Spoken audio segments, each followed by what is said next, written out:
Hello children, in the last video we started with the characteristics of the sound, and in that I had told you that there are two characteristics of the sound, loudness and pitch.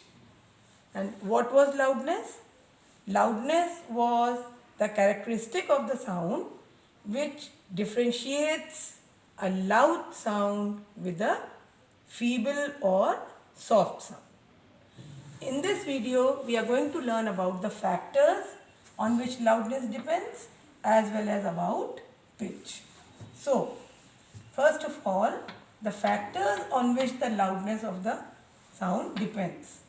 Number one is amplitude, number two is area of the vibrating body, and number three is the distance between the source of the sound and the listener. Now, first one. What is amplitude? As you all know, sound is created by a vibrating body.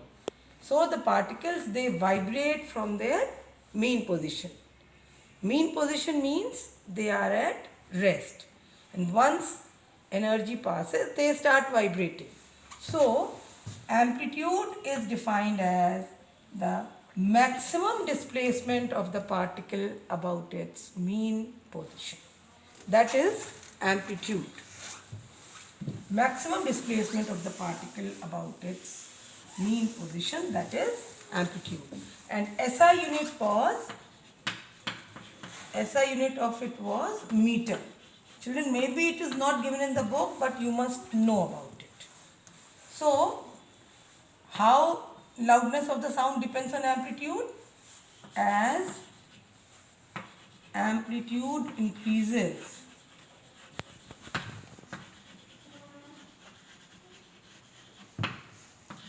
loudness of the sound also increases, and vice versa. Now, vice versa, I think you must be understanding. Meaning is, if the amplitude decreases, then the loudness of the sound increases.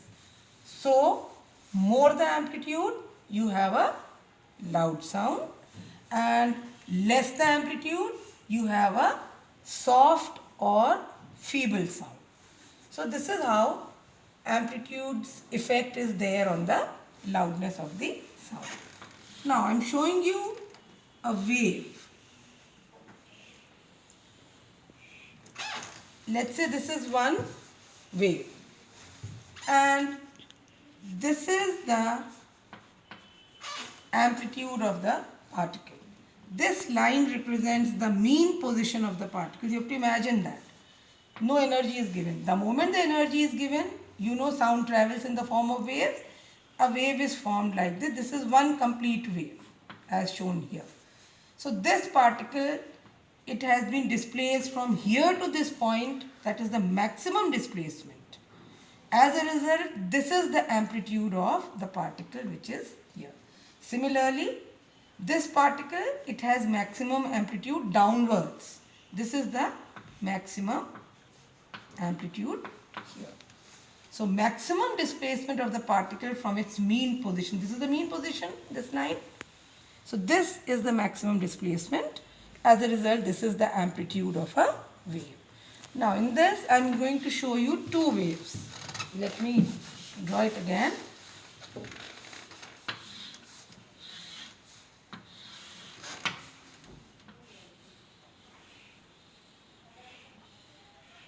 This is one wave showing you, I am mentioning amplitude here. This is the point, amplitude here. And this is the amplitude here. Now, can you see in these two waves, let's name them A and B. In this, the amplitude is small. In this, the amplitude is more. So, which will produce loud sound here? Yes, B will produce loud sound and A will produce feeble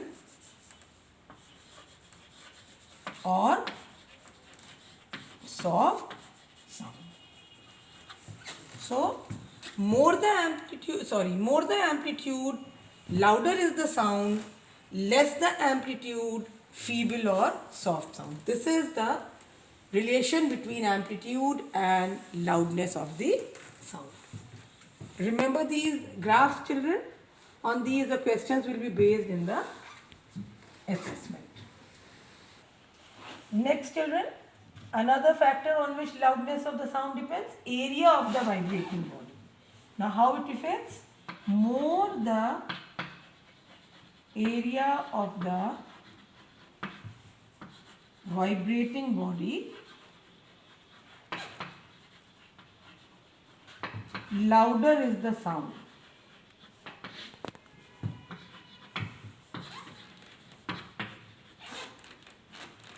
And less is the area of the vibrating body, feeble or softer is the sound. Children, you notice here, more the area of the vibrating body, I have written the word louder. That means the sound is loud. And less the area of the vibrating body, which words I have used here? Feeble or softer. You are not using less sound. Less sound is absolutely wrong. You do not use the word less or more for the sound. We use the word louder or feeble or softer. So, suppose, let's say I have a drum here. This is drum and this is another drum. What difference you see in this? Drum A is smaller than the drum B. Now I strike it with a hammer here. I strike on this with a hammer. What difference you will find in the sound? You will find that drum A produces soft or feeble sound compared to drum B. Drum B has larger vibrating area, so it will produce a louder sound or loud sound. While drum A has small vibrating area, this is a vibrating area, so it will produce a feeble or a soft sound. So, second factor which we learned right now was that it depends upon the area of the vibrating body. The question can be asked, a larger drum produces loud sound compared to smaller drum. Why? So, what will be your answer? The answer will be because larger drum has larger vibrating area, surface area, so it produces louder sound than the smaller one. And on what factor it's depending? That is the loudness. Loudness is directly proportional to the vibrating surface area. Then comes your third factor now. Now, third factor, distance between the source of the sound and the listener. Means if you are nearer to the source of sound, a loud sound is heard.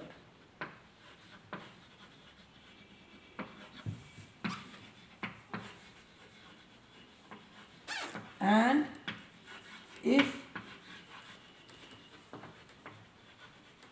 far away from the source of sound,